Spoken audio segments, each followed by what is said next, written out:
Hey, good morning, everybody. Pete Turner here on the Break It Down show. Lisa's getting her AirPods turned on so that we don't have any echo, and we're going to have a fantastic conversation. So while she does that, I thought I would check in with y'all and just say, hey, thanks, everybody, for getting on the Break It Down show with us. We dig it. We're going to talk culture today. That's one of the things that Lisa and I are pretty passionate about. In particular, we're going to talk about the idea of the Great Resignation and what that means for businesses as they try to look. We're always trying to fight employee engagement. So let me see if I can hear Lisa. Okay. Hey, Lisa, throw some words at me. Hey there, Pete. Glad to be here. Yes. And then if you would, I'm going to point at the camera and you're going to say, this is Lisa Jackson and you're watching the Break It Down show. You ready? Do it. Hey, this is Lisa Jackson and you're watching the Break It Down show.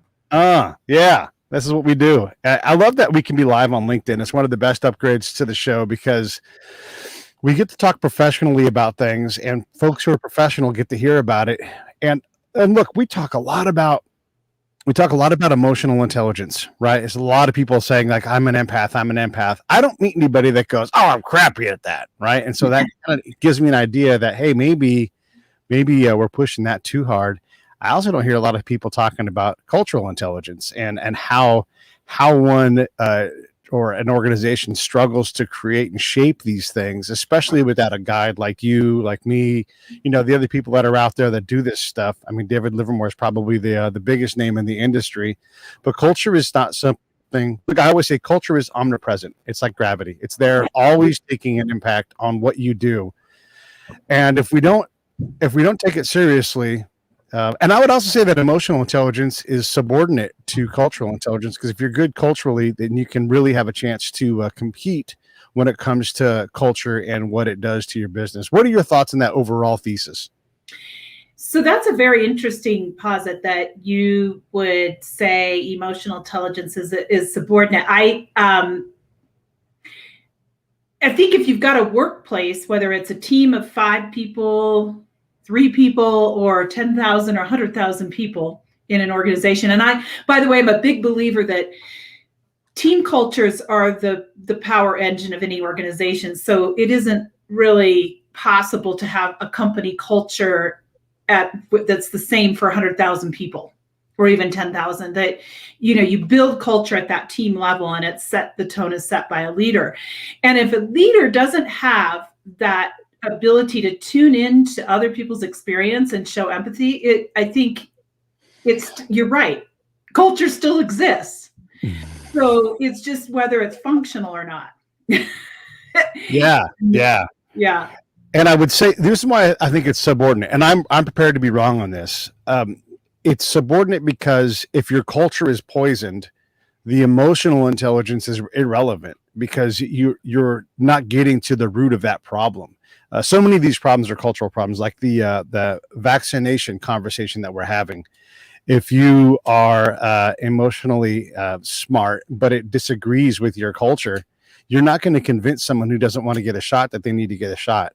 You can do things that are culturally insensitive and dismissive, like present numbers, present legislation that forces. And this is, by the way, just so everybody understands, I'm not for or against vaccination in this. I'm just talking about when you take these approaches into a cultural group, the ones that want to get a vaccination are already there. They're already there. So you're trying to move the immovable. Right. And if you use emotion, well, okay. But I think if you focused on culture and then brought in emotion where it needed to be, I would suggest that you're going to more reliably get to where you want to get to. I'm just thinking about that. I'm pausing on that because I think that's right. I think if you have an organization that has set a tone of toxic leadership from the top, and that can happen through a founding CEO who had a certain point of view that business is business and the people side of it doesn't really matter. You're just hired hands. And then there's a lot of yelling and screaming and abusive behavior that goes on in that culture. I don't think that the people who bring that type of perspective of people do deserve to be seen and heard and valued are going to stick in that culture. So that is exactly, it's a self-reinforcing thing. And then it also, but I think, as we move into the conversation about the Great Resignation, which I also call the Great Reset, there's just a level setting that's happening in our society on both sides, the employee side, the employer side. And I think that what that's pointing at is that these types of leadership that were generationally appropriate when I was starting my career, and you can tell I'm seasoned, right? I'm not the young millennial kind of employee. There has been a massive value shift that's happening as well in the workplace. And so you use the metaphor of vaccination. And I think that what's happening is that there's just a movement of people who are looking for emotional intelligence in the workplace now, when that wasn't even considered a thing 20 years ago. There was still pockets of people who wanted, but just wasn't as widely accepted as a truth that people deserve that, as well as people are, it's not even just a deserving thing, they're voting with their feet. And right. There's a lot of people in this, I guess, in the work age range, and the sort of the age range in which they are prioritizing work or career, who are looking at very different options than the traditional career. And, some of that has to do with freelancing. Some of that has to do with, I'm just going to do contractor gig work until, I have enough money in my bank account, and then I'm going to quit working for a while and take sabbaticals. There's people who are in the workplace that are demanding sabbaticals, from work. And so there's all these different needs that I think are happening and competing with one another. And it gets really tricky in leadership, Pete, because it isn't like a simple yes or no, do I take the vaccine or not question. Right.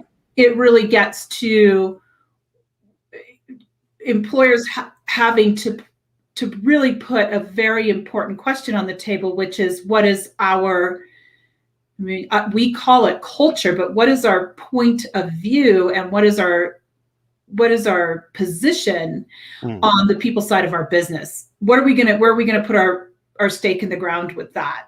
And that and what's tricky about it is there's a lot of employers who I think give lip service to these values that we're talking about people-centric values and emotional intelligence, but they do it because they know they're supposed to,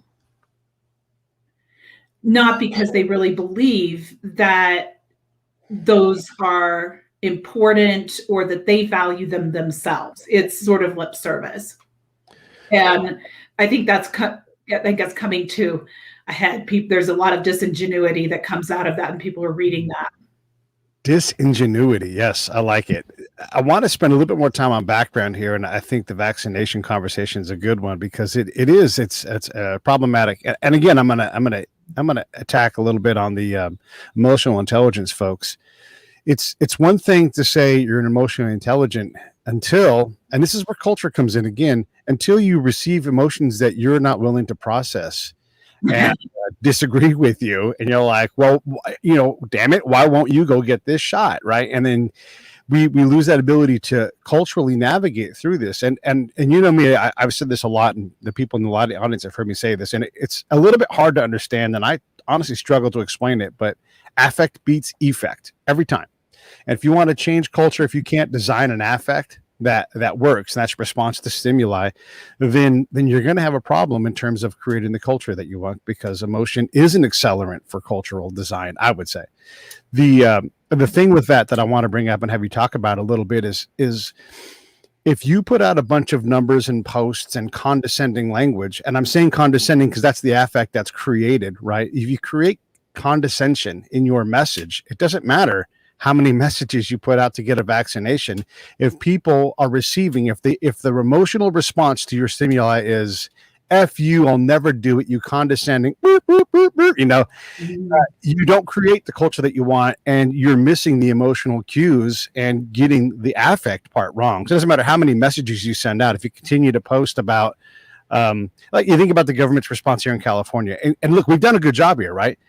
We're going to give you free lottery tickets. United Airlines, you might win a lottery and get free airline ticket. We don't want it. We don't want it. We don't want it. You're getting this response that says no, no, no, no, no.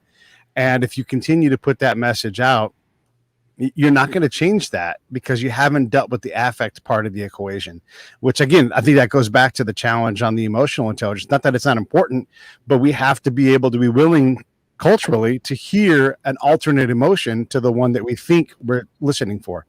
Yeah. And that's the crux point of emotional intelligence, isn't it? Empathy. Why is it that you don't want to get the vaccine? And the tone of how you ask that question and the way you pause and actually sit back and listen has everything to do with the response you're going to get and the effect that you're going to get. And I think that plays out in every realm of leadership. The vaccine is kind of a loaded topic right now because it's so polarizing. Yeah. But even in just day-to-day work, why do you need to leave work early?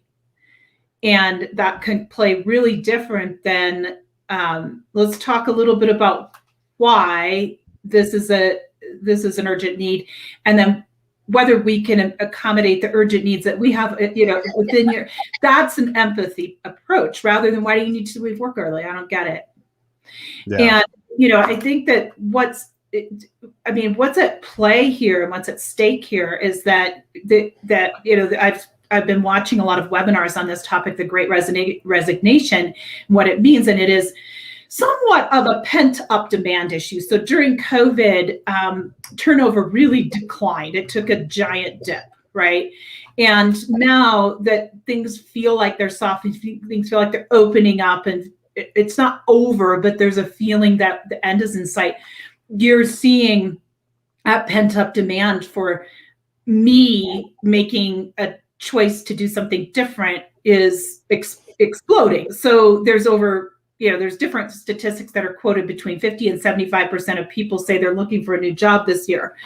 And so, but I think it's a effect, as you pointed out, to this overarching power disparity between the employee and the employer. And that reset is employees saying, I'm taking my power back. Because face it, in the generation that you and I grew up in, Pete, that the people who took that position and said, I'm going to empower myself, I'm an entrepreneur, so I made that choice and I made great sacrifices for it, as have you. And that's the minority of our generation. And what you're seeing is, I think, a trajectory of, we raised our children to have a voice, to be seen, to be mattered, and they're standing up to this power struggle and power dynamic in the workplace. And that's where I think that employers should be paying attention and not just throwing money at the problem. No, this is great. I'm glad we finally brought the conversation over to the Great Resignation, because I think these things are important. We've just gone through a couple of decades of organizations redefining what an employee is, what kind of value they can create. And we've seen a whole lot of offshoring and mass terminations or layoffs, or whatever you want to call them. And that's compromised the integrity of that. Hey, we're about family here, and you're part of one team. And you're like, well, my buddy Jerry just got cut loose and walked out with a cardboard box, thought he had a job yesterday. Yeah. And so I think we've realized that this path to go somewhere, it's easy to look around and be like, I'm discarded here. I'm not valuable. Right. I'm next. And that I think feeds into this Great Resignation thing. I had this great image. I was trying to figure out what image to put in for our chat today. And what I put together is people are losing their minds trying to push a $15 an hour minimum wage, and people are losing their minds on both sides of the equation. So I put up a proposed budget for someone that makes $22 an hour, and it's shocking how little money $22 an hour is. I mean, your budget, this is adorable. Your budget for rent is not even $800 at $22 an hour. So when an employer comes to you and says, we're going to pay you $15, you're like, that's not even half of what I need to make as an adult, with like a little kid, whatever, high school kid, whatever, right? But an adult, transportation costs in this budget were $300. I mean, that's a couple tanks of gas. That's 3 tanks of gas on my truck, right? $100 a tank. All of a sudden, I can't get around. $300 a month for food. that's going to make me go, this isn't a viable path. I'm not even making $22 an hour. I'm making 15 and I get to 22 and I'm still going to be, I mean, this is how many years down the line is that? I'm still going to be broke and you're going to be beating me up saying I'm not good enough. That's going to make me say, you know what? No, thanks. I'll do this on my own. I can't hear you. I'm going to, let's see here. I can't unmute your mic. Can you hear? Nah, I can't hear you. Reset your mic, maybe. Gotta love modern technology. All right. While you try to get your mic connected, it'll come on and it'll let you know. Just try to change your mic to your laptop mic if you can. This whole idea, and we've all seen this in corporate America, is you get the big decision is made, and by the way, no one's told about this decision in advance. It's like, surprise, you're all fired today.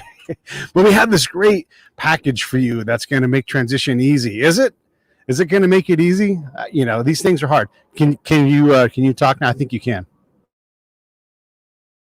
No. Man, I'm going to kick you out. Come right back. Wait, try something else. See what you can try. I can't unmute you on my end. Can you unmute on your end? It says your mic is not connected. Get rid of those ear pods, and we'll just try the laptop mic. Gotta love it. All right, I'm going to kick you out and then come right back.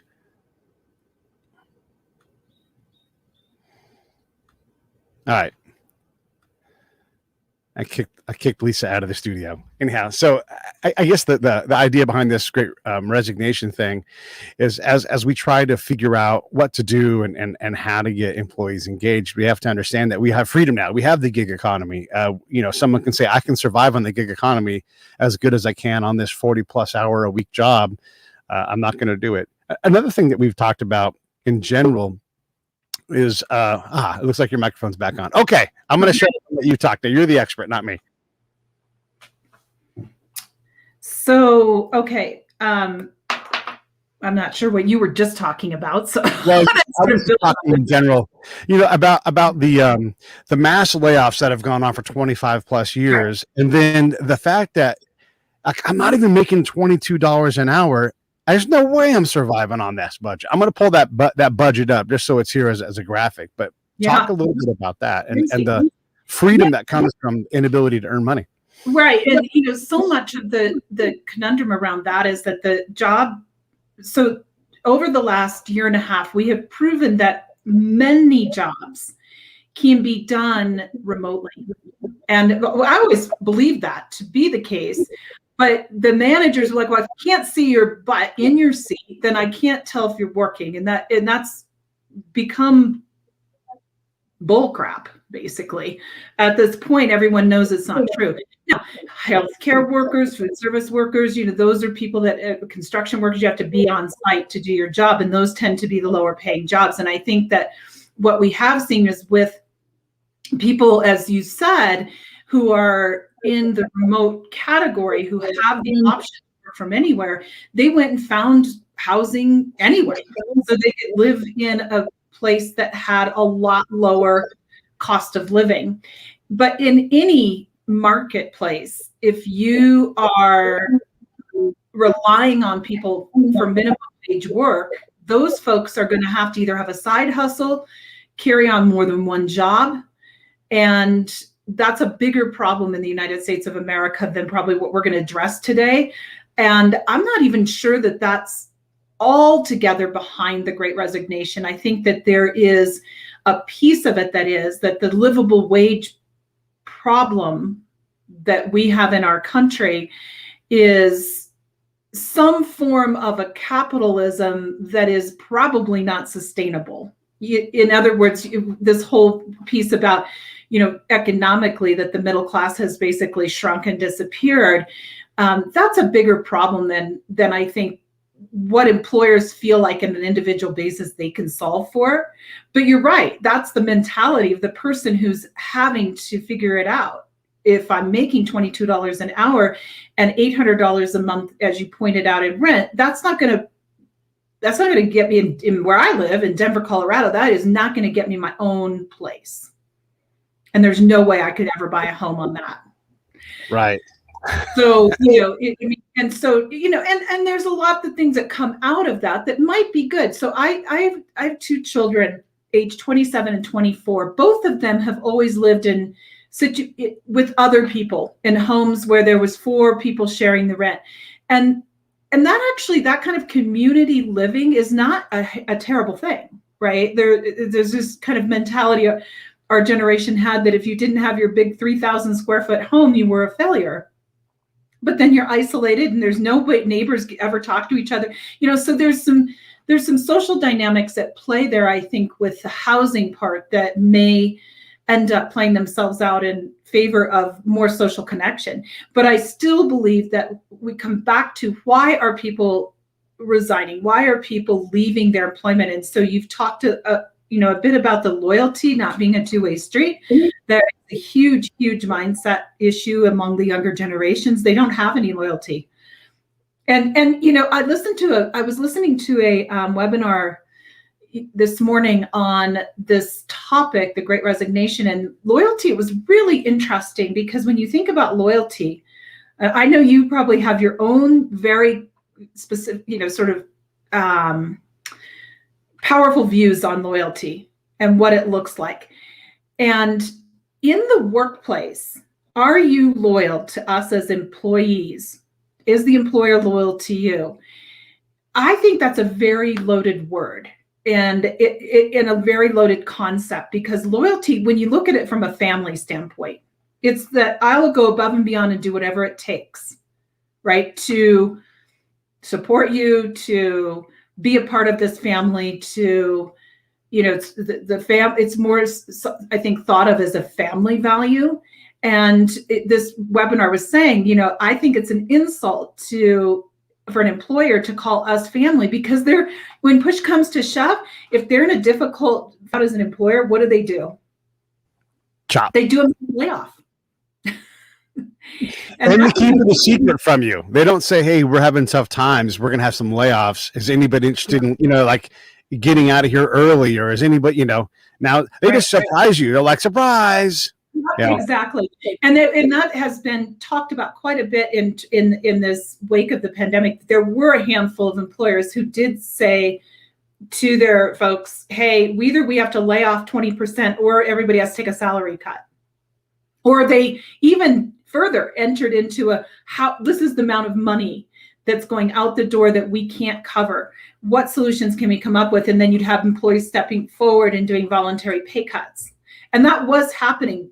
Granted, it was happening in smaller companies for the most part, that have a little bit more of a we're all in one space or building kind of cultural dynamic, so that they could have those conversations sitting down with their people. But it is really a funny topic, loyalty, and what is it really to in the workplace?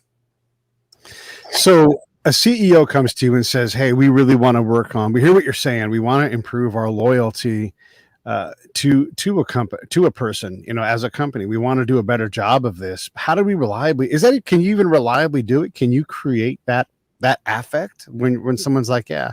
Because I think more and more, look, we're looking at an 8-hour workday and saying it's not really 8 hours. That's really, for me, it's 11 and a half that I'm gone from the home, and then I get home and I'm exhausted. And so my leave time turns into TV time, and I'm just not, you're not paying me enough to do that. And by the way, don't ask for 1 minute more than 8 and hit the gate, because I'm barely doing this right now, right? If I can find something where I make less money and have more freedom, I'm gone.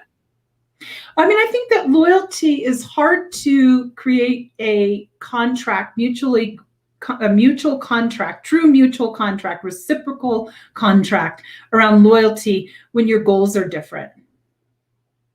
And, so if you come back to the family metaphor, in the case of loyalty in the family, the goal is to have this safe haven of a place and a group of people where you are always accepted for who you are, potentially. That's one goal. I'm not saying it's the only one.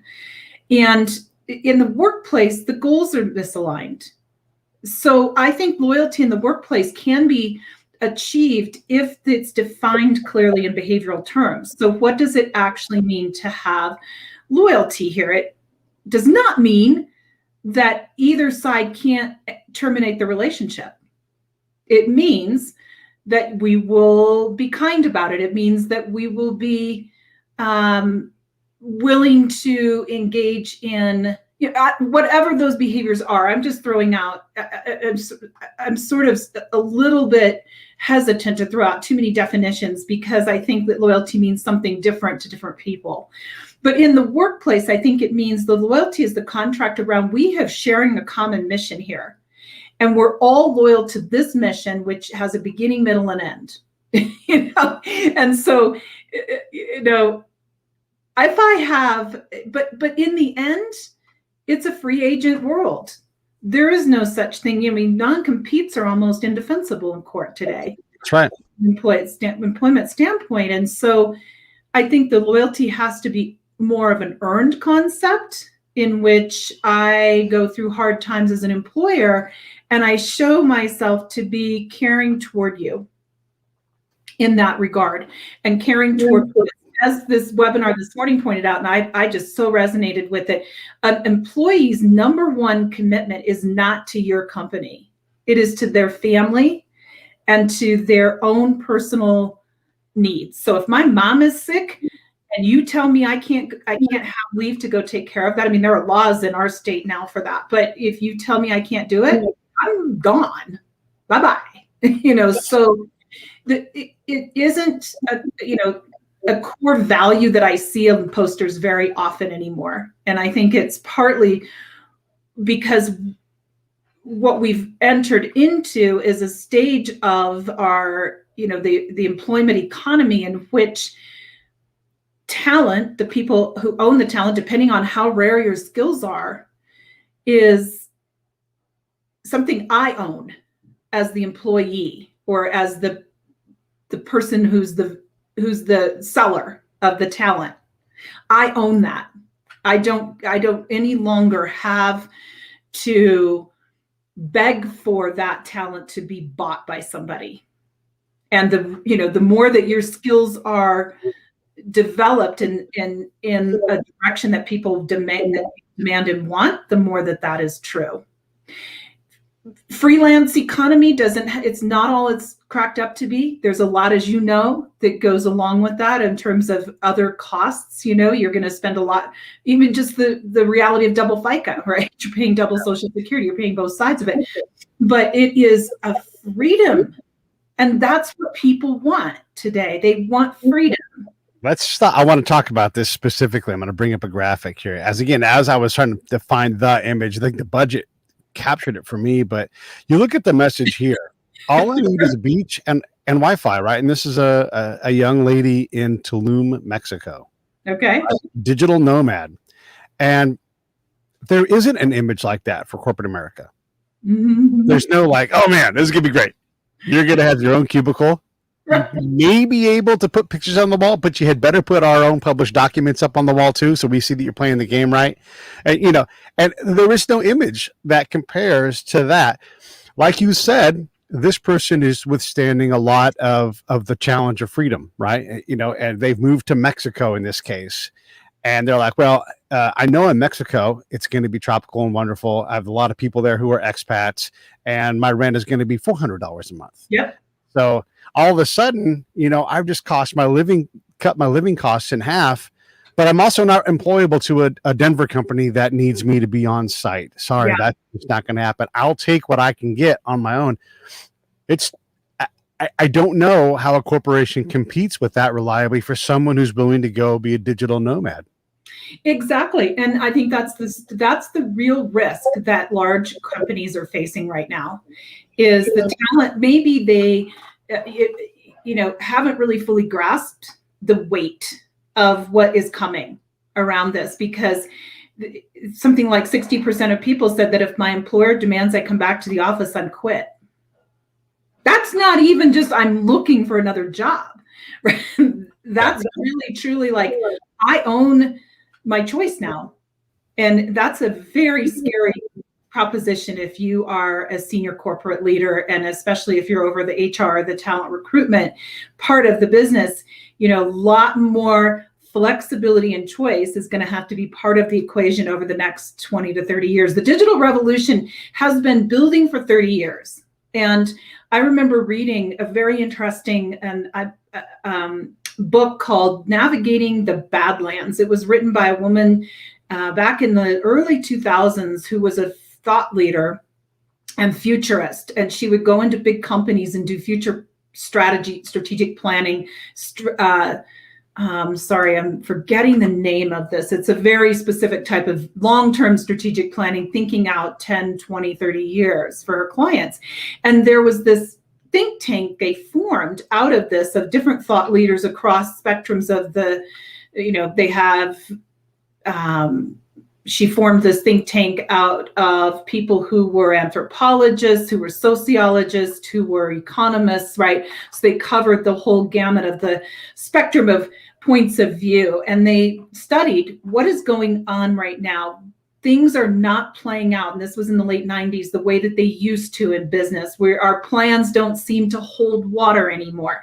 And so they formed this think tank, and I always have actually said this, that history is the best informative. The future, in terms of studying the past, is a really, really important benchmark for being able to predict the future. And so they went back, I believe, to the dawn of writing, which is 4,000 years ago, and studied and found 8 disruptive innovation periods of society. And of course, the last one would be the first industrial revolution, that you could basically say was most of the 19th century. The digital revolution, each one of these massive transformational, what disrupted every part of society, was really crumbled during that innovation and rebuilt. And the people that rebuilt it were not the people who were in power.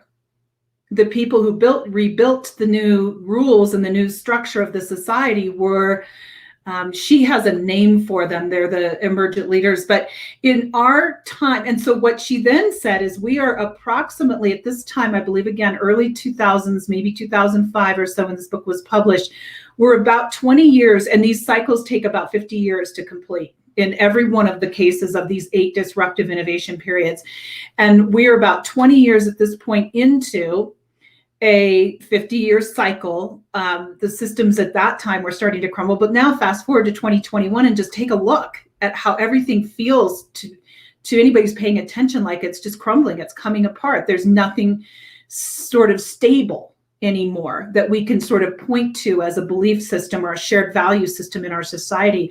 And I just found that a really fascinating concept, and that the digital revolution, now we're about 30 some years into this cycle, we're going to see the younger generation coming into power, millennials coming into power in corporate America very soon.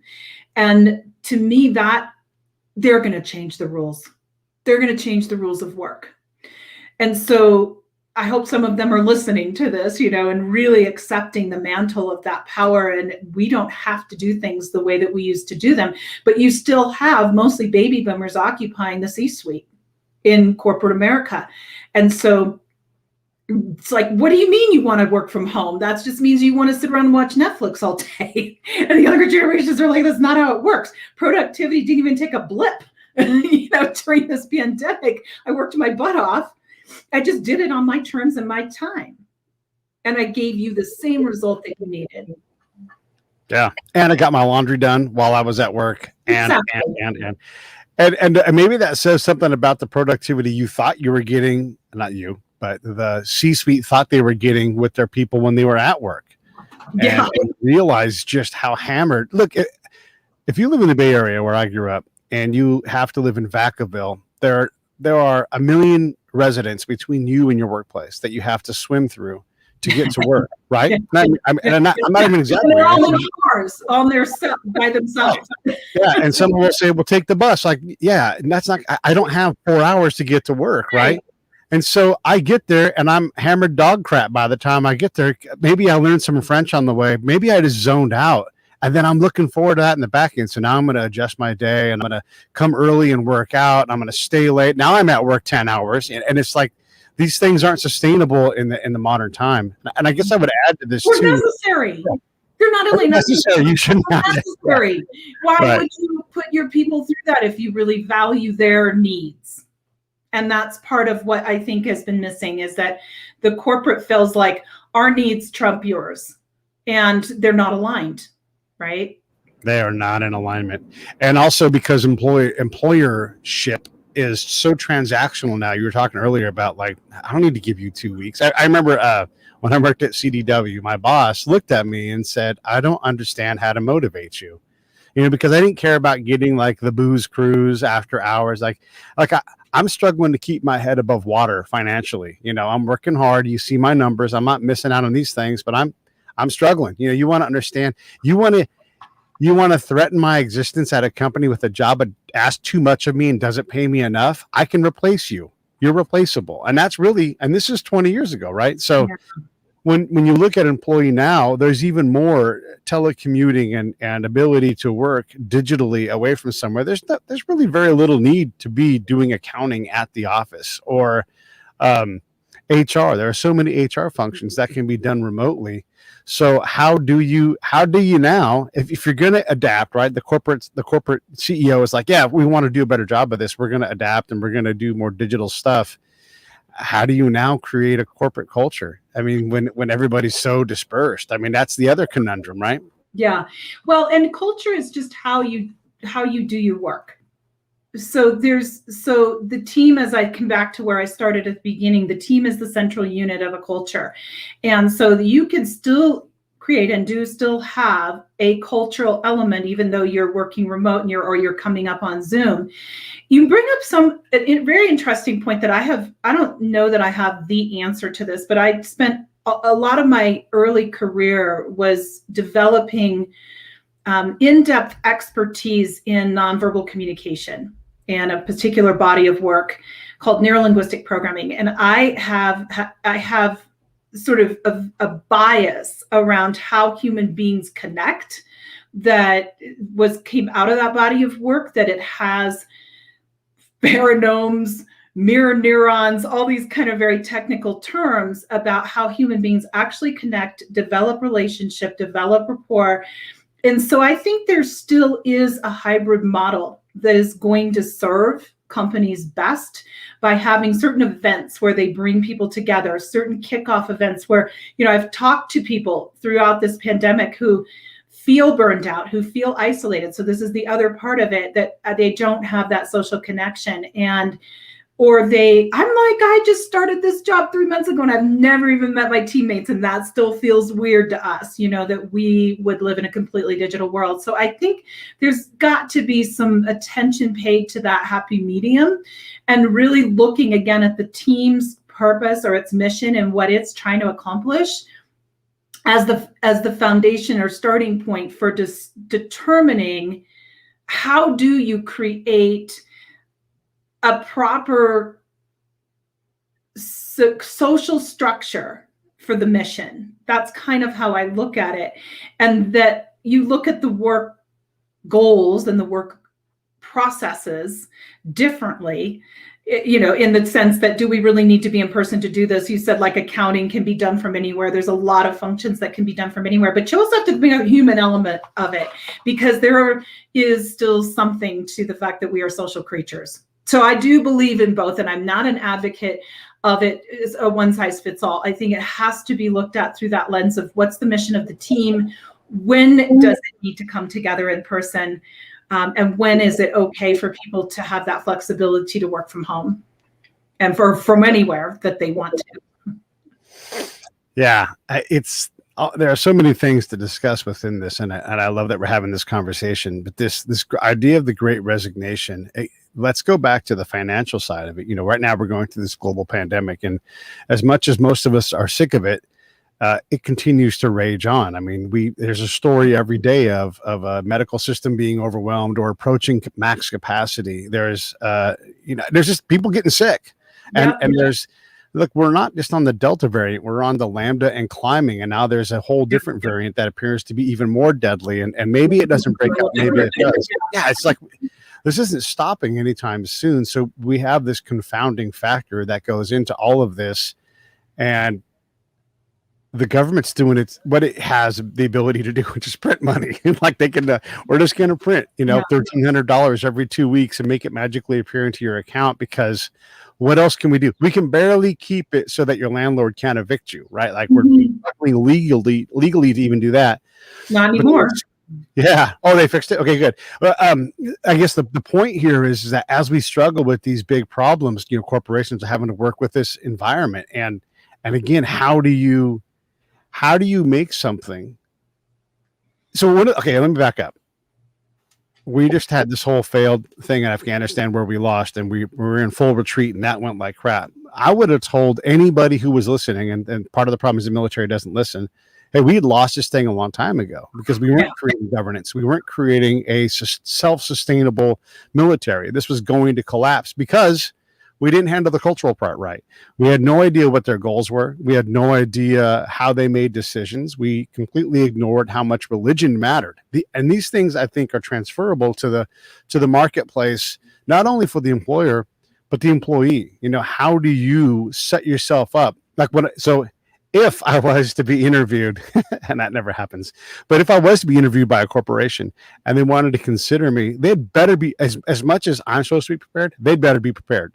Because I will ask questions, because I want to understand exactly what we're getting into here, because I don't want just a job. If I'm going to do this, I'm going to do it hard, and I'm going to pour a lot of effort into this, and I have to believe in you. And I think we too often at this as a one-sided interview, but I don't, and that's probably why I don't ever get hired for anything. But I will work like a dog, but I'd rather do it for myself. So you're really going to have to convince me that this is worth my time. Yeah. The social contract of lifetime employment is gone. That went out the window with the pensions. And so now that if you think that you hold all the cards as an employer, that's going to create a certain limitation on your ability to attract talent. It doesn't mean that won't happen. Some companies have such a reservoir of, or they have a monopoly on their city or whatever it is. I just read something very interesting about this today, that Nike, if you haven't heard this, just closed their office in their Seattle corporate office for a week with the express purpose of, please, they said to all their employees, don't work, spend time with your family, refresh yourself, take care of yourself. LinkedIn, thank you for the broadcasting tool for us today, did the same. And there's a whole host of companies that are coming on board with that. And so I think that what we're starting to see again is that we go back to the mutuality of the relationship. Anytime that you have a one-sided relationship and where one party benefits more than the other, it's not sustainable. So I do think that you make a really important point, Pete, that people should be coming to the table now as employees or as prospective employees with, how will my well-being be taken care of by you? Here's what I'm going to work like a dog, as you said, or like a really hard, whatever that looks like. I'm going to give you my all. And that's been the expectation from the get-go. And there's this mindset from Taylorism, back in the 1920s, that people are lazy and don't want to work. People want to do what makes them feel valued and valuable. And we all have, I suppose, maybe different physical and emotional capacity for hard work, right? So there are some people that just are born that way. My daughter's one of them. She's a hard worker and always was. My son was like, how little can I get away with and still meet the goal? And then, if you look at it from a school, and neither one of those, by the way, is bad. They just were different. But there has to be that feeling of my well-being is important. It's not any longer a one-way street. And I think, to me, if there was one thing that I would suggest from a culture standpoint that organizations should and must do in this time, it's to invest in developing leaders for a new era.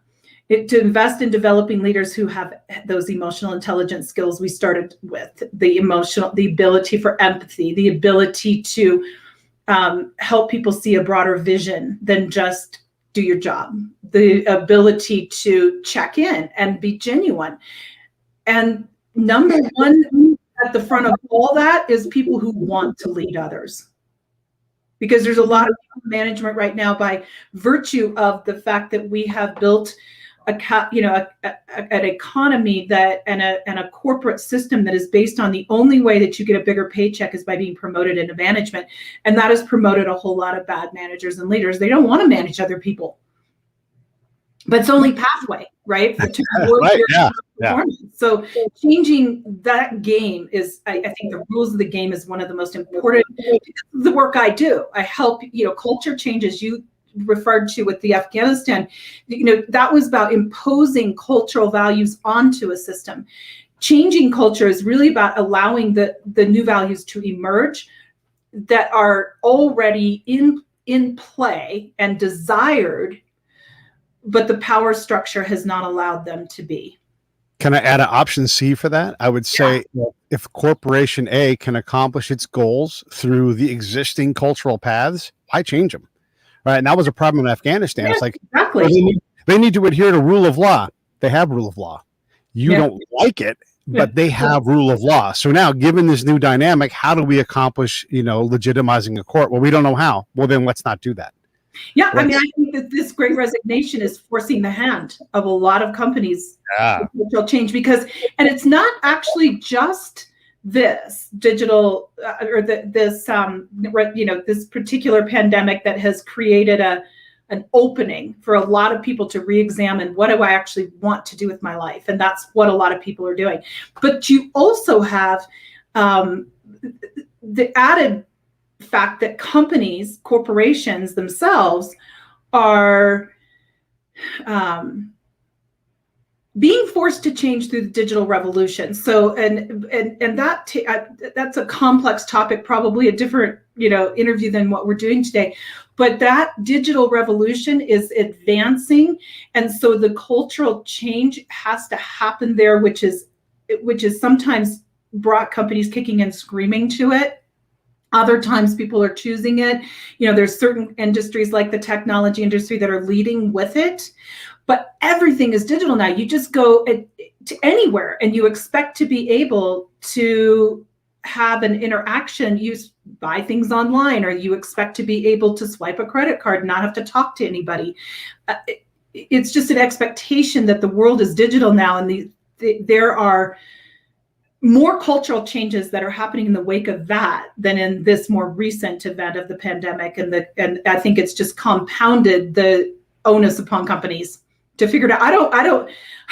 I can't imagine how difficult it must be to be an HR leader in this day and age, honestly, because, you really are caught between a system that is, maybe trying to evolve or doesn't care about evolving, and the people who are, right, and you're sort of in the middle of this, and it must be intense.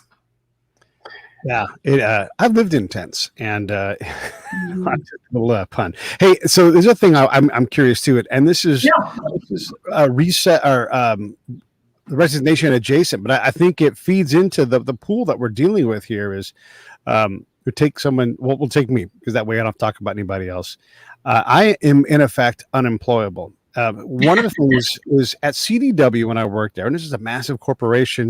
We the last CEO I know that worked there was hired from United because he knew how to take us to the next. I mean, this is a big company, and every person I know, and they went through a churn rate of about 90+% to figure out who was going to stick. Every person I knew and was friends with went on to other places.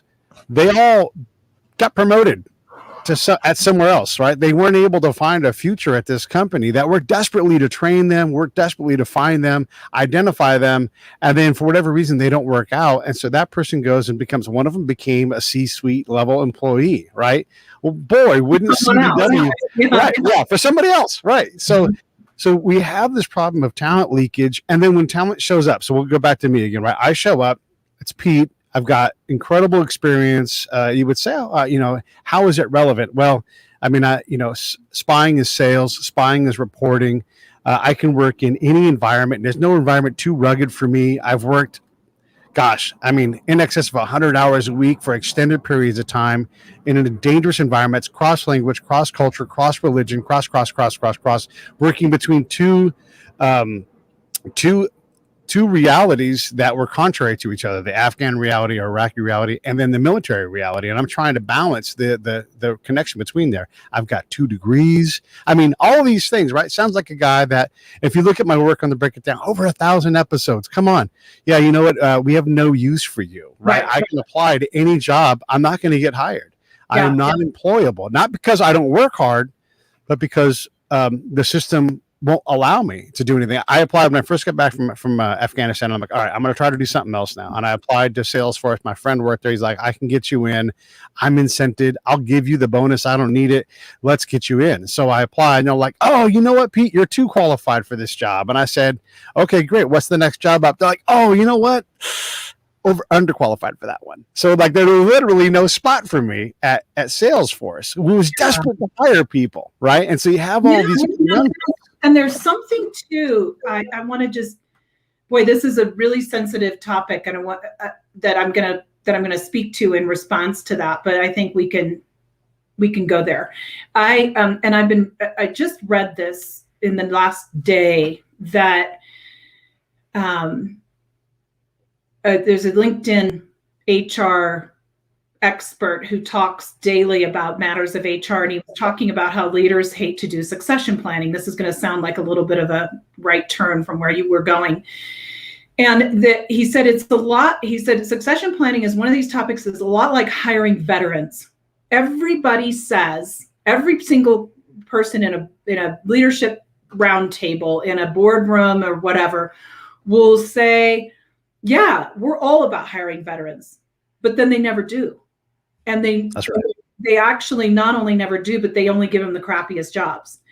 And, and he went on to talk about culture or succession planning was similar. Nobody wants to actually figure out the leadership pathway in an organization.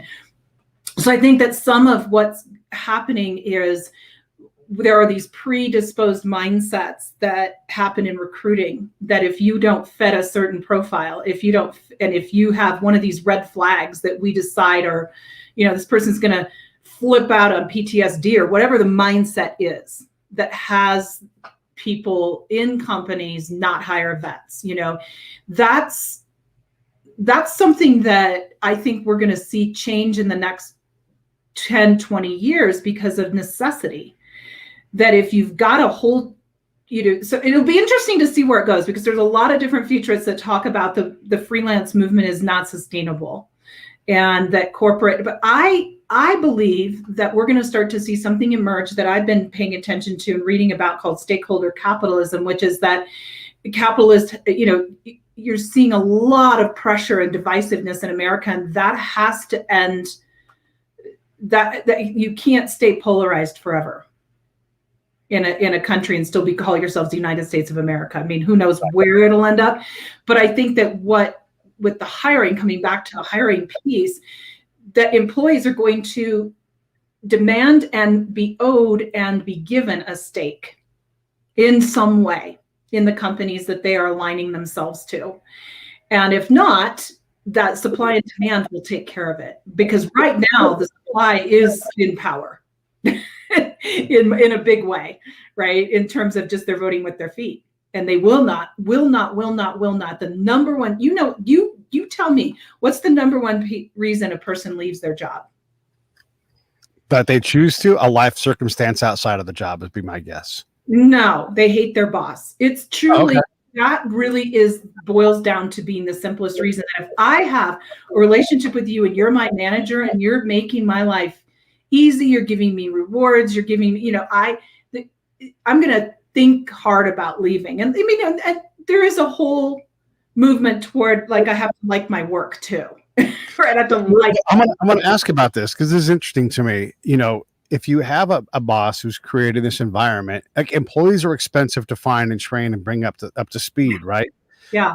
And I'll use me, not to use anybody else, right? When I worked at CDW, they said, "Oh, we're going to train you. We're going to get you up to speed. We're always going to help support you." And that never happened. The manager was too busy doing things for the corporation and for people above him. And we were just left to swim or survive. And they raised the goal each month. And it's like, hey, you actually don't care about me because you're not acting like you do. Yeah. And so I didn't so much hate my boss, but my boss did nothing to make me want to stay. Like so I was. Hate is too strong a word. But I definitely don't have an allegiance to it's really that relationship with that person that determines whether or not I'm going to stay or leave. Because that person, if they're doing their job as a leader, they're asking me, how are you doing, on a fairly regular basis, in a more specific version of that. And that may become clear that I need a different assignment in a different company. A really good boss will let me do that. They'll let me go. They'll sort of say, you belong on this team over there because they need you more than, we need you too, but like they need you and this is going to be a better opportunity for you. So if I have a leader or a boss who is in favor of my growth and development, you're going to see a lot less turnover in those companies for sure. And I would challenge anybody who's trying to be a good leader. Are you leading a process and a status sheet up to hire, or are you leading people? Because if you are, you should know their personal situation. You should know their professional aspiration. You should be looking for opportunities to get them off your team to a higher level. I mean, what's more a leader than that? Hey, I can make a new one of you. What I can't do is turn you into this Microsoft expert and improve our relationship with one of our biggest business partners. Let's get you out of this role and up to something else. Like, I don't even know why you're still here talking to me right now.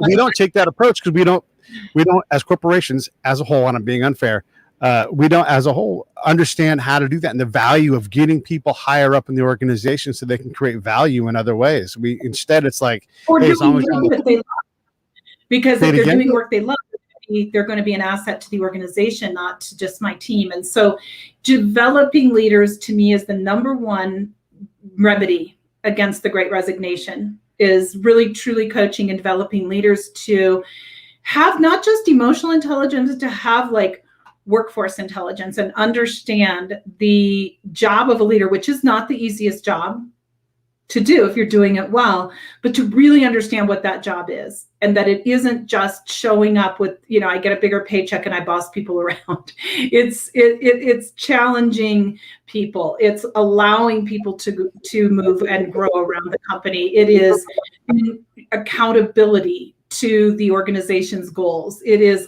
the emotional well-being of the people. So it's not an easy role that we're talking about here, but there are plenty of people who are really well suited for it, who've never even had the chance to be in it, because they don't have the right pedigree, they don't have the right education, they don't have the right resume.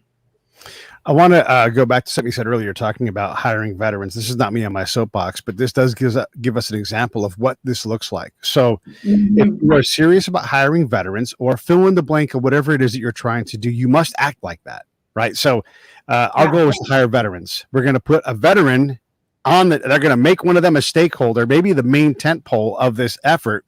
And then the moment a veteran resume pops up into the queue on HR, we're going to respond. It can be a robot response. Hey, we see that you're a veteran. We want to set up a time to talk to you. That's how you approach a problem like that, by taking direct action and acting like you actually care about these people. We suck at hiring veterans. Let's go do it as crappy as we can for the next 3 years and get better at it by getting some veterans around us so we can do it better. Because you're right, we are underemployed. I mean, someone comes in like I led 5,000 people and deployed them to combat. I had over $1 billion worth of equipment under my charge. We lost none of it. I brought everybody home. I did these impossible things. Great. Sounds like you could work on the security office under our security manager. Like, are you kidding me? Like, I promoted 10,000 people in my career. Let's not put anybody underneath you. These are the things that happen. And I'm using veterans. I think it's a powerful example. Yeah. If you don't act like you want to get better at it, if you don't accept the pain of learning it, if you look around, I love stakeholder meetings. I love stakeholder analysis. Who are the stakeholders? It's a company. Like, I don't see a single customer in this meeting. Are the customers not a stakeholder? No, they're not. They're the customer. Like, well, Yeah. then you're wrong. Because how can they not hold a stake? They have the money. They have the actual stakes that you want to get. Come on. Right. And that's been a part of one of the tenets of my cultural change is really to do that, to bring in the customer point of view first and foremost, not just like even, an actual customer, but if you want to start hiring veterans, start bringing veterans into focus groups and find out who they are and what they need. And so the customer can be internal, they can be external, but they are the person who you are trying to attract. Or convince or otherwise, extract something from, right? It's like the person, in the nicest way, you're trying to serve a certain person or population of people, and that can be inside your company or outside. So I agree. I think that the customer, if you're going to get into hiring a certain, broadening to a certain population in that DEI, diversity, equity, inclusion kind of world that we live in today is so much more ripe for this. Then start bringing the people to the table that you're trying to give more opportunities to find out what it is that they can bring to you, what it is that they need from you. And, I feel the same way as you. I feel unemployable at this point. I often feel, and I'm just going to say this, at my age, my ripe old age of 58 years old, that I'm almost considered by the younger set as irrelevant. In the workplaces, that there's this kind of, you're a baby boomer, which I'm actually think I'm Gen X. I can't remember quite which category I fall right on the cusp. I feel more like and what an intolerant thing to say to someone it's not ever have said. a generation. It's not ever said. And that's part of what, that gets into the DEI kind of world, is that these prejudices are never really, well, they are sometimes stated out loud, but rarely in the workplace.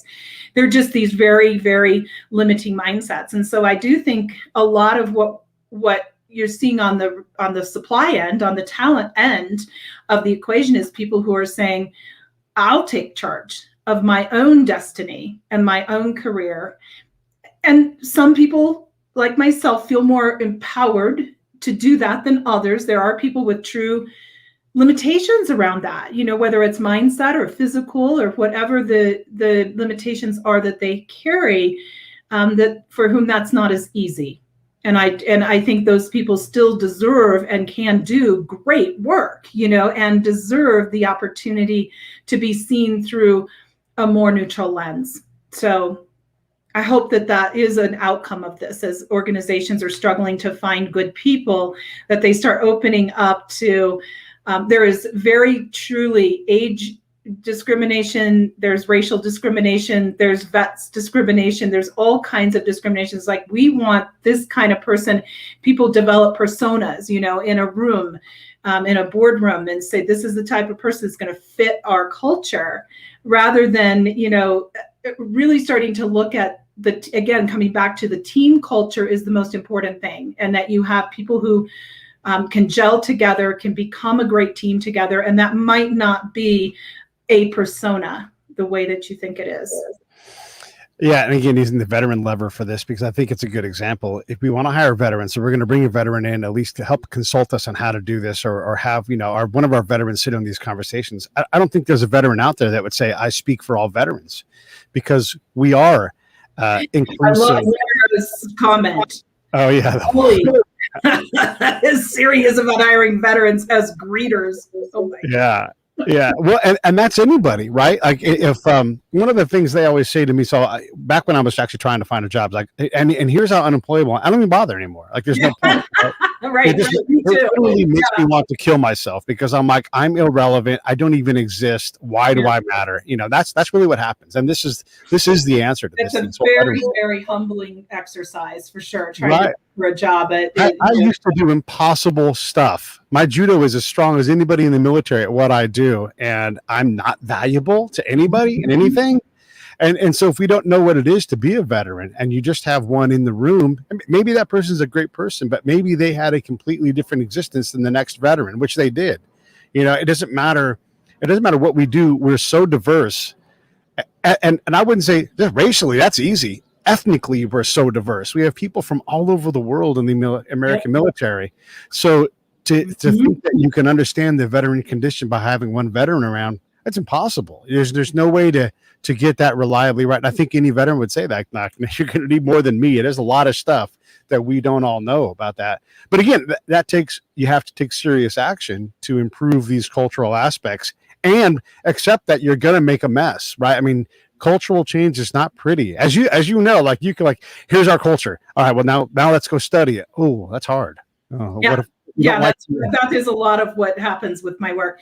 This is reminding me of a conversation I was having with there's a couple of colleagues that have built a business around combating ageism, which is a very specific thing about if you're over 40, it's really hard to get hired as well.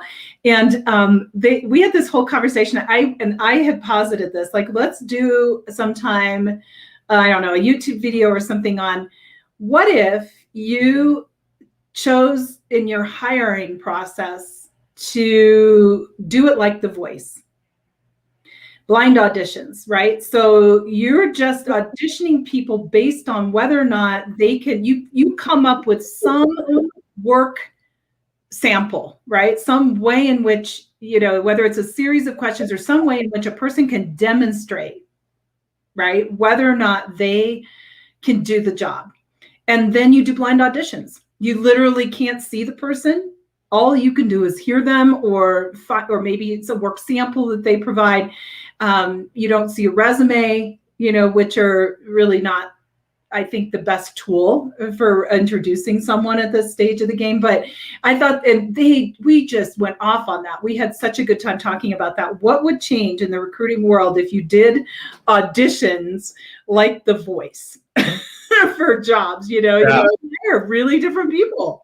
I often say that, like, with all these organizations that help veterans get jobs, I often say to them, okay, first off, like, what do you expect to earn? Well, I've got a secondary degree, 20 years of experience, and I live in Orange County. I expect to make 6 figures. Yep. Like, ooh, well, then we're goofing around.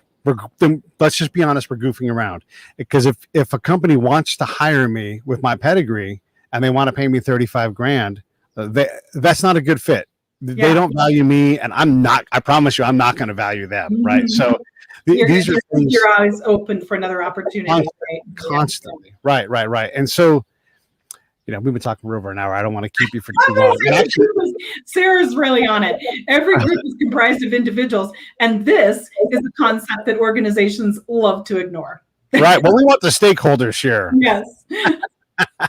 Yeah, and we can do this again, and we should. So I don't want to keep any longer. And I actually have a kickoff for a project that I'm going to start soon, so I have to go do that. Well, but thank you for entertaining this really important conversation about the times that we live in, and the Great Resignation is a big thing. So by the time this actually airs on your podcast, it'll be interesting to see how it's playing out. Well, it's out. It's live. We were just live to LinkedIn. We're live on YouTube. Okay. And so if anybody wants to get a hold of Lisa, corporateculturepros.com. That's the best way to grab her. Yeah. There's so many more things I want to say. I love the idea. I'm just going to say this stuff anyhow. If we go a little long, it's fine. If I would say, if a company, just put me in front of the CEO, and if they don't think I'm valuable, let me do a live audition. Here's what I can do. Here's the kind of things I've done. And if they're not enraptured and going, wow, we can use a guy like this, then fine. I'll walk out and I'll never apply again. And this is your one shot to get me.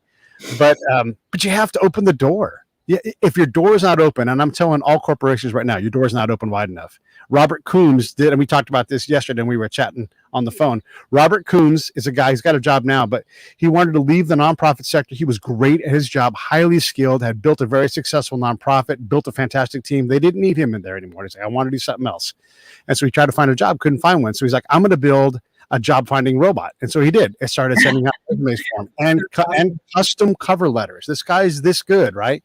And here's what he learned. Listen, corporate America, listen to HR people. No one's reading the cover letters. No one's reading the resumes. Yeah, His robot proved it. He specifically tuned it. He's like, let me test this theory. And there's a whole episode with him.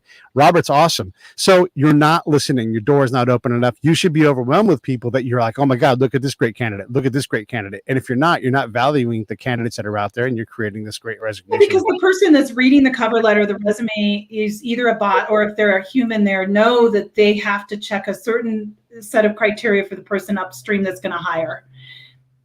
And there's just not a lot of openness in those steps in between. That's if they read it. bringing that forth, because that is truly opening up your mind to the kind of person that can contribute in ways you never even imagined, is probably the biggest promise and hope I have out of this stage of our country in terms of hiring and keeping and retaining amazing people.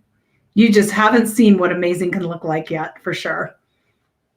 And I think you are amazing, Lisa. Thank you so much for coming on the you. show. I'm going to push this button. Stand by for 1 second. All right. Hey, thanks for watching the show. I really appreciate it. Right here, you can subscribe. Please do that. It makes the show grow. Hit that notification bell so you know which incredible guest is coming up next. Down below is the PayPal link. You can put a small subscription in. That is an enormous help. All that money goes right back into the show. And then right up over here are the next episodes you should listen to, curated by yours truly. Thank you so much for watching the Break It Down Show.